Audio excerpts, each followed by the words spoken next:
এটি হলো ক্ষমতার পালা পরিবর্তন হলে কি লক্ষণ ফুটে ওঠে? প্রকৃতিতে যখন পরিবর্তন আসে, কোনো একটা ক্ষমতাধর সাম্রাজ্য, পরিবার কিংবা ধরুন কোনো একটা প্রতিষ্ঠান সেটি যখন ধ্বংসের দ্বারপ্রান্তে চলে যায়, এক পক্ষের পতন ঘটে, অন্য পক্ষের উত্থান হয়। ঠিক ওই সময়টাতে যে একটা প্রাকৃতিক অবস্থা বিরাজ করে সমাজে, দেশে, সংসারে, রাজ্যে, ঠিক সেই কারণগুলো যদি আপনি বুঝতে পারেন, তাহলে আপনি বুঝতে পারবেন যে আপনার দেশের বা আপনার সমাজের বা আপনার পরিবারের গণেশ উল্টে যাচ্ছে কিনা। আবার প্রকৃতিতে এমন সব ঘটনাগুলো ঘটে যে ঘটনাগুলো দেখলে আপনি বুঝতে পারবেন যে আমাদের জাতীয় উত্থান, শ্রেষ্ঠত্ব এবং আমাদের জাতীয় উন্নতি এগুলো চরম পর্যায়ে পৌঁছে যাবে। সব মিলিয়ে এই প্রাকৃতিক বিষয়গুলো আলোচনা করব যাতে করে আপনি নিজেই বুঝতে পারবেন যে বর্তমান যে সময়, চলমান যে সময়, এই সময়টি যারা এখন বিএনপিতে সরকার চালাচ্ছে তাদের জন্য উপযুক্ত কিনা। আপনি বুঝতে পারবেন যে তারা দীর্ঘমেয়াদে কতদিন ক্ষমতায় থাকতে পারবেন, অথবা খুব দ্রুত তাদের যে ক্ষমতার যে ধারাবাহিকতা, এই জায়গাতে বিচ্ছেদ হবে কিনা। গণেশ উল্টে যাওয়া। গণেশ হিন্দুদের একটা দেবতা। এটার পেছনে একটা এই যে প্রবচনের প্রতিটি প্রবাদ এবং প্রবচন বাংলাদেশে যেগুলো আছে এগুলোর পেছনে একটা লং হিস্ট্রি আছে। এত হিস্ট্রি এগুলো বলতে গেলে আপনাদের ভালো লাগবে না। যেমন আমরা একটা সাধারণ শব্দ যদি বলি ধুরন্ধর। আপনি ধুরন্ধর কেন কিভাবে এলো এই কথা যদি আমি বলতে যাই, আমি অন্ততপক্ষে at least ১ ঘন্টা বলতে পারব। আমরা বলি যে এই লোকটি একটি জঘন্য। এই জঘন্য শব্দটি কোথা থেকে এলো?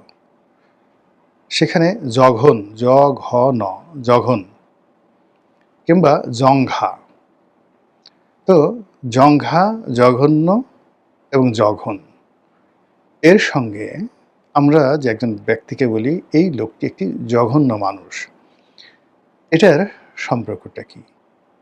তো এই ক্ষেত্রে এরকম যেমন প্রতিটি শব্দেরই অসংখ্য ব্যাখ্যা রয়েছে, তদ্রূপ এই গণেশ উল্টানোরও ব্যাখ্যা রয়েছে, যেটির একেবারে সহজ সরল বাংলা হলো, আপনি ক্ষমতায় আছেন, সেই ক্ষমতার যে চেয়ারটি এটি উল্টে গেছে।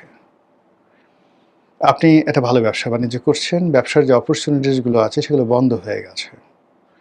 আপনি একটু পরেই ফকির হয়ে যাবেন, দেউলিয়া হয়ে যাবেন। আপনার সংসার যাত্রা বা সংসারের যে শান্তি এটি বিনষ্ট হবে। এই জিনিসগুলো যখন কম্বাইন্ডলি সামগ্রিকভাবে মানুষ বাগধারার মতো করে বুঝাতে চায়, ঠিক সেই সময়টাতে এই গণেশ উল্টে যাচ্ছে, গণেশ উল্টে গেছে বা গণেশ কবে উল্টাবে, এই শব্দগুলো ব্যবহার করা হয়। আমাদের এই আজকের ভিডিওতে আমরা বলার চেষ্টা করব রাজনীতির যে গণেশ, আমাদের সেই যে রাজনীতির গণেশ এটা উল্টে গেছে কিনা। ২ নম্বর হলো যে আমাদের ক্ষমতার গণেশ এটা উল্টে যাবে কিনা। ৩ নম্বর হলো আমাদের যে চিন্তা এবং চেতনার যে গণেশ, এই চিন্তা চেতনার গণেশগুলো উল্টে যাচ্ছে কিনা বা গেছে কিনা। প্রথম চিন্তা থেকে আসি। কেন মানুষের মধ্যে প্রথম যেটা আসে সেটা হলো চিন্তা আসে।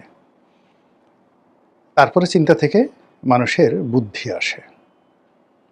বুদ্ধি থেকে মানুষের কর্ম আসে। কর্ম থেকে মানুষের ফলাফল আসে। কাজেই এই চিন্তা থেকে বলি চিন্তার গণেশ উল্টে গেছে কিনা। ইয়েস, আমাদের চিন্তার গণেশ উল্টে গেছে। কখন থেকে উল্টে গেছে? ডক্টর মোহাম্মদ ইউনূসের জমানার প্রথম ৩ মাস পরে আমাদের চিন্তার গণেশ উল্টে গেছে।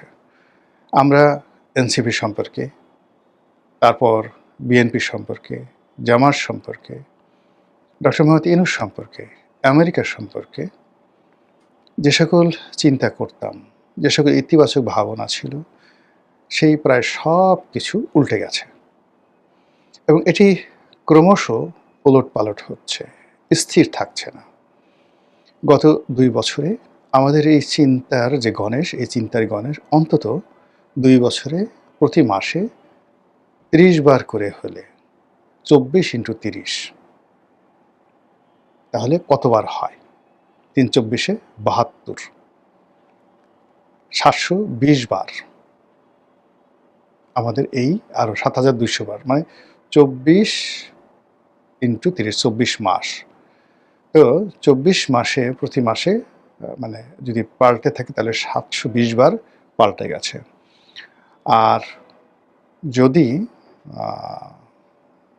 আরও বেশি পাল্টায়, দিনে কয়েকবার পাল্টিয়েছে। তো এরকম একবার ডানে, একবার বামে, একবার উপরে, একবার নিচে, এরকম করতে, করতে আমাদের চিন্তার মধ্যে যে অস্থিরতা এসে গেছে, স্থিরতা নেই। ফলে আমরা এই অস্থির মনোবৃত্তির কারণে ২৪ ঘন্টা 24 আওয়ার্স কোনো একটা বিষয়ের উপরে নিজেদের মন, মানসিকতা, চিন্তা, চেতনা, সিদ্ধান্ত আমরা স্থির রাখতে পারছি না।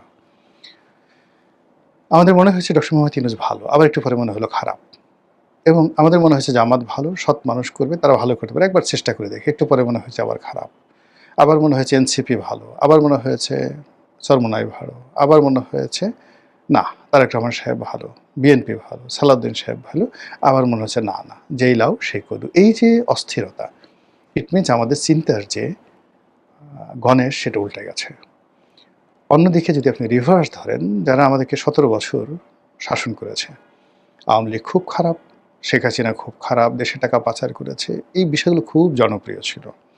আওয়ামী লীগের সব লোককে ধরতে হবে, মারতে হবে, এদের মালামালগুলো নিতে হবে, লোকজন কিচ্ছু বলবে না, এটা ছিল। কিন্তু উইদিন ৩ মাস, অর্থাৎ ২০২৪ সনের জুলাই, আগস্ট,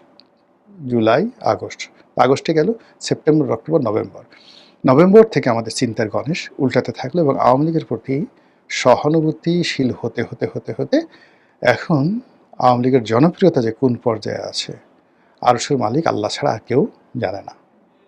গেল চিন্তা। চিন্তার পরে মানুষের যেটা হয়, চিন্তা থেকে আমি বললাম যে চিন্তা থেকে তার বুদ্ধি আসে, বুদ্ধি থেকে কর্ম আসে। তো আমাদের এই চিন্তার জগতে আনপ্রেডিক্টেবল চিন্তার কারণে আমাদের যে কোনো কর্ম, সেই কর্মের ধারাবাহিকতা আমরা গত ২ বছরে রাখতে পারিনি। আমরা ২ বছরে ব্যক্তিগতভাবে কোনো দোকান দেইনি, কোনো ব্যাপক হারে আমাদের জনগণ চাকরি পায়নি, বিদেশে যায়নি, শিল্প কলকারখানা করেনি, বাড়ি গড়েনি, গাড়ি করেনি, মানে গাড়ি কিনেনি, এমনকি বিয়ে থাও অন্য সময় যা করে তার চেয়ে কম হয়েছে। এমনকি যদি এই ২ বছরে আপনি দেখেন আমাদের যে বার্থ রেট, মানে সন্তান উৎপাদনের ক্ষমতা, এটা অর্ধেকে নেমে এসেছে। বোঝার চেষ্টা করুন তাহলে আমাদের চিন্তার কারণে, আনপ্রেডিক্টেবল চিন্তার কারণে আমাদের যে দৈনন্দিন জীবনের যে কর্ম, সেই উৎপাদন, তারপরে শেষে আমাদের ঘুম, খাওয়া দাওয়া যা কিছু রয়েছে, সব কিছুর গণেশ উল্টে গেছে। আমরা সর্পিল গতিতে এগোচ্ছি, ডানে তাকাচ্ছি, বামে তাকাচ্ছি, স্থির হয়ে একটি নির্দিষ্ট গন্তব্যের দিকে যেতে পারছি না। ফলে সব কিছু এলোমেলো হয়ে গেছে। এরপর আসুন আমাদের স্বপ্ন। এই মুহূর্তে আমাদের কোনো স্বপ্ন নেই, স্বপ্নের গণেশ উল্টে গেছে।